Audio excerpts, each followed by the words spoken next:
যারা আসলে বড় একটা প্রবলেম ফেস করছেন বা হেয়ার ফলের একটা প্রবলেম ফেস করছেন, তাদেরকে আমি বলব যে আপনারা যদি কোনো ডিসিশন নিতে চান, সেক্ষেত্রে হেয়ার ফ্রি হেয়ার গ্রো বাংলাদেশে এসে এক্সপার্ট ডক্টরের সাথে কনসাল্ট করতে পারেন।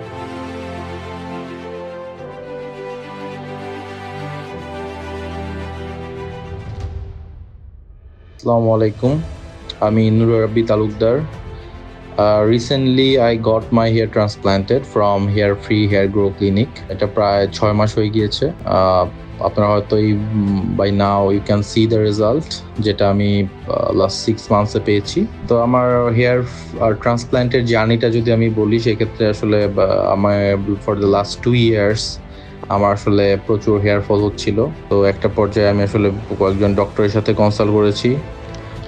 আমি বেশ কয়েকটা ক্লিনিকে কয়েকজন এক্সপার্ট ডক্টরের সাথে কথা বলেছি। তো সবাই আসলে আমাকে একটা জিনিস সাজেস্ট করছিলেন যে আমার আসলে হেয়ার ট্রান্সপ্ল্যান্ট করা উচিত। এরপর আমি আসলে ওরকম কনফিডেন্স পাচ্ছিলাম না যে কোত্থেকে করব বা এটা আসলে প্রসিডিউরটা কি, কোনো সাইড ইফেক্টস আছে কি না। তো সবশেষ আমি আসলে ডক্টর পঙ্কজ স্যারের সাথেই মিট করলাম হেয়ার ফ্রি হেয়ার গ্রো ক্লিনিকে বাংলাদেশে। তো উনি আসলে আমাকে পুরো প্রসিডিউরটা সম্পর্কে বোঝালেন। ইভেন হচ্ছে ওনাদের যে প্রিভিয়াস রেজাল্ট সেগুলো আমি দেখলাম। তো দেখার পর আমার কাছে আসলে একটা কনফিডেন্স, যে লেভেলটা আমার কনফিডেন্সটা গ্রো হয়। এরপর আমি আসলে ফাইনালি ডিসাইড করি যে আমি আমার হেয়ার ট্রান্সপ্ল্যান্টটা hair free hair grow clinic থেকেই করব। তো এরপর আসলে ফাইনালি যেদিন আসলে ট্রান্সপ্ল্যান্ট করলাম, এটা আসলে ওনারা আমাকে সাজেস্ট করলেন যে ডিএসটি মেথডে করার জন্য, most probably this the latest technique. So এটাতে মনে হয় রেজাল্টটা খুব ভালো আসে। তো ফাইনালি আমি আসলে I went for DHT technique. তো আমার আসলে 2 দিন সময় লেগেছিল, যেহেতু আমার 4000 প্লাস গ্রাফট লেগেছিল। তো প্রথম দিনে মোস্ট প্রবাবলি টুক অ্যারাউন্ড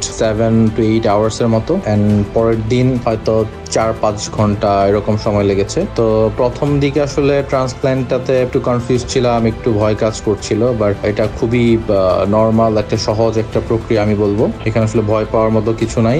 আর সত্যি কথা বলতে আসলে গত 6 মাসে যে রেজাল্ট আমি পেয়েছি, আপনারা হয়তো এখন দেখতে পাচ্ছেন, আমি আসলে I am really happy with the result. আর আরেকটা ব্যাপার হচ্ছে যে এইখানে 1-1.5 মাস পর যেটা হয় কি, ট্রান্সপ্ল্যান্টের পর একটা ফেডিং ফেজ হয়, অনেকে এটা নিয়ে একটু কেয়ার হয়ে যায়, বাট আমি আসলে একটু হয়ে গিয়েছিলাম। এরপর আমি আসলে ডক্টরের সাথে আই ওয়াজ কানেক্টেড। প্রতিনিয়ত আমি আসলে কনসাল্ট করতাম, বা কোনো প্রবলেম হলে আমি আসলে আমাদেরকে ওভার ফোনেও আসলে কমিউনিকেট করতাম। তো ওনারা আসলে আমাকে ইনশিওর করলো যে এটা টেনশনের কিছু না, ইটস ভেরি নর্মাল, এটা হয়। সো ওটার পরে আসলে এখন যেহেতু 6 মাস হয়ে গিয়েছে, 6 মাসে আমার রেজাল্টটা আমার কাছে মনে হচ্ছে satisfactory. Actually I am really happy with the result that I have right now. আর একটা ব্যাপার হচ্ছে যে এখানে যারা ডক্টর আছেন, they are very supportive, cooperative. ওনারা সবসময় পেশেন্টের সাথে কানেক্টেড থাকেন, রেগুলার ফলো আপ করেন। পোস্ট ট্রান্সপ্ল্যান্ট যে প্রসিডিউর গুলো আছে বা গাইডলাইন্স, সেগুলো প্রতিনিয়ত ওনারা দেন। তো মানে হচ্ছে আপনাকে একটা কমপ্লিট গাইডলাইনের মধ্যে রাখবে, সো দ্যাট একটা ভালো একটা রেজাল্ট আসে। তো that was my hair transplant journey with hair free hair grow clinic Bangladesh.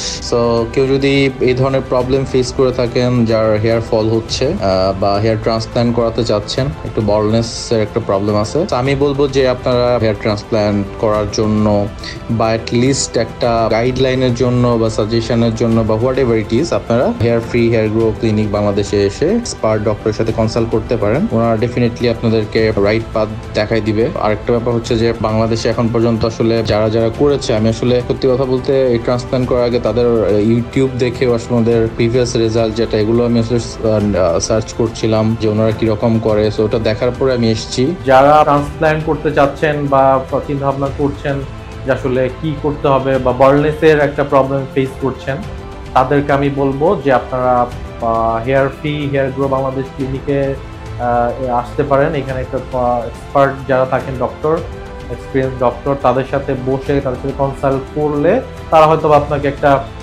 ভালো সাজেশন দিবে যে আপনার আসলে কি করা উচিত। তো সবাইকে আমি বলবো যে আপনারা এখানে আসতে পারেন। Thank you.